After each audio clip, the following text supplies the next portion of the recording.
Hello, welcome to Initiating and Planning Projects. This is our first course in our Introduction to Project Management series. I'm Margaret Maloney, and it's my honor to lead you through this course, so I'm really glad you're here. After you complete this course, you will be able to identify the key characteristics of a project and identify project constraints. You will know and understand the role and responsibilities of the project manager and be familiar with the project organizational structures we frequently use to run our projects. You will see why a project charter can be useful, and you will know the key elements that go into a project plan. You are going to consider what causes conflict within a project, and you will gain an understanding of the difference between authority and influence. This will help you understand more about your role and about how you wish to lead your team. Are you ready?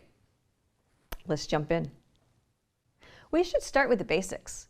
And in the very beginning of an introductory project management course, we should start with, what is a project? A project is a unique and temporary endeavor.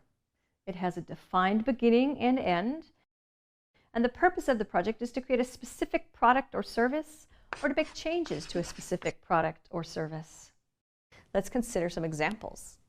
If you have ever planned a large party or an event, that is a project. It was a specific party for a specific reason. It was held on a specific date and time. That means it was unique, temporary, and had a defined beginning and end, and created a specific product or service. At work, if your office is moved, it will most likely be handled as a project. If your payroll system is replaced with a new payroll system, that's a project. If your human resources department decides to change the processes they use to recruit and interview and hire new employees, that too can be handled as a project. Now, day-to-day operations, they're not projects. Creating monthly financial reports is not a project. Cleaning your house, not a project. What about painting the Golden Gate Bridge in San Francisco? Do you think that is a project? I'm not trying to trick you. You might call it a project because it's such a large bridge, and certainly painting it must require special effort and planning. Or you might say it's not a project because there is a maintenance team whose job it is to paint the bridge, and when they finish, they probably start painting the bridge all over again. There are going to be times when someone you work with is going to call something a project, even if it does not fit our definition of a project. Depending on who it is, it could be because they want this specific effort to receive the attention and oversight that a project receives. An example of this could be a computer refresh. Perhaps your organization has decided that employees should have new computers every 2 years. Replacing them one by one is really an equipment upgrade. But if all of them are replaced at once, the entire effort may be very likely treated as a project.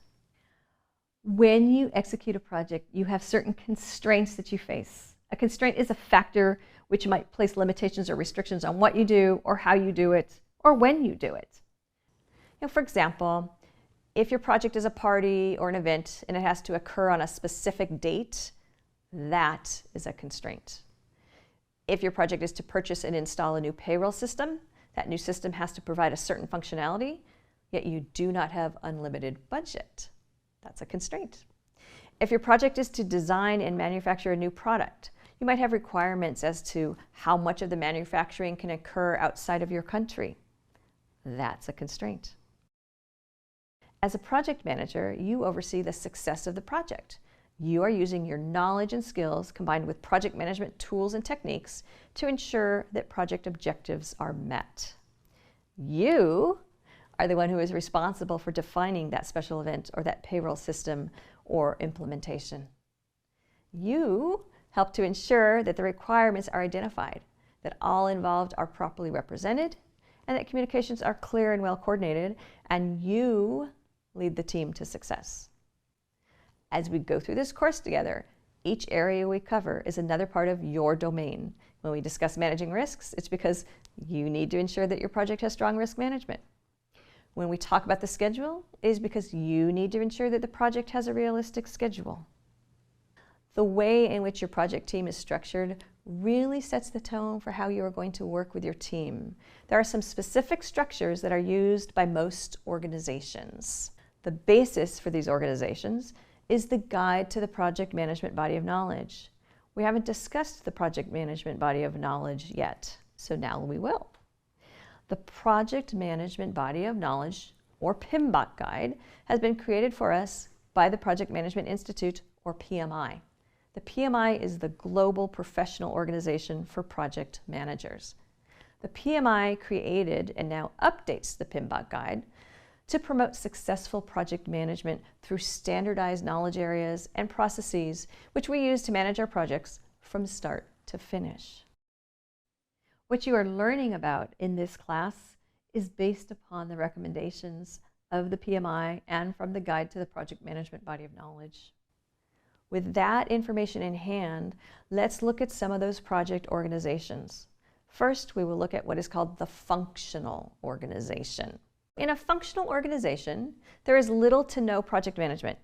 You might not be involved as a project manager. Sometimes there can be some project coordination involved, and that coordination takes place between the functional departments.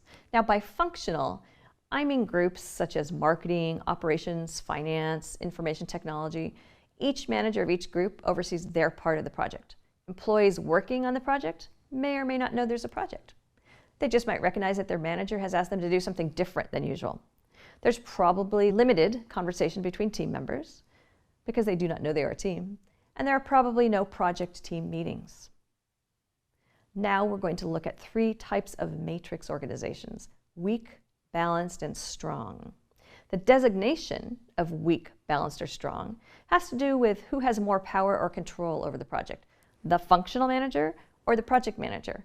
And remember that functional manager is someone who has a responsibility over a specific area and doesn't typically run projects. In a weak matrix, the functional manager is in charge, and he or she will probably have the assistance of a coordinator. The project coordinator will help maintain the schedule and the status and assist the functional manager, but the coordinator not going to have any decision-making responsibility.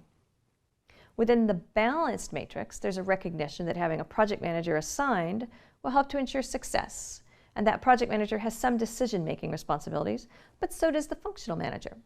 The project manager manages the team to stay within scope and schedule and budget, and the functional manager will make decisions as to who does the work and how that work is to be accomplished. In a strong matrix, the project manager has much more responsibility and authority, but not complete responsibility and authority. He or she still cannot make all of the decisions. Now, when we talk about a projectized organization, this is where the project manager is king or queen.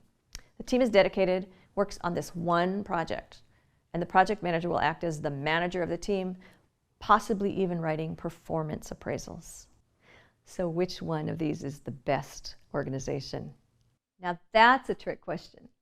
They all have their place. For example, the functional organization works very well for groups who do not run very many projects, or for projects which are not complicated and not on a tight deadline. The matrix organizations work well when team members are going to be assigned to a combination of multiple projects and also other work. And in a matrix, team members could be assigned to quite a few projects. In a matrix situation, you as the project manager, most likely you're running multiple projects. As to which matrix is best, weak, balanced, or strong? Well, the PMI would ask us to consider strong because that is where the project manager has more power. And of course, the PMI wants to see projects run by project managers who are drawing upon the best practices. But sometimes a weak matrix is good when the functional manager in charge has much of the required expertise and simply needs help with project coordination. A balanced matrix works well when it's easy to divide decision-making and responsibility between the project manager and the functional manager. If it makes sense for the project manager to have more of the authority and the decision-making, but not all of it, then a strong matrix could be the way to go. Now, a projectized organization is good for a very critical project, especially if time is of the essence. It is more expensive because you take team members and put them all on one effort, and they were doing something before, so you probably have to backfill them.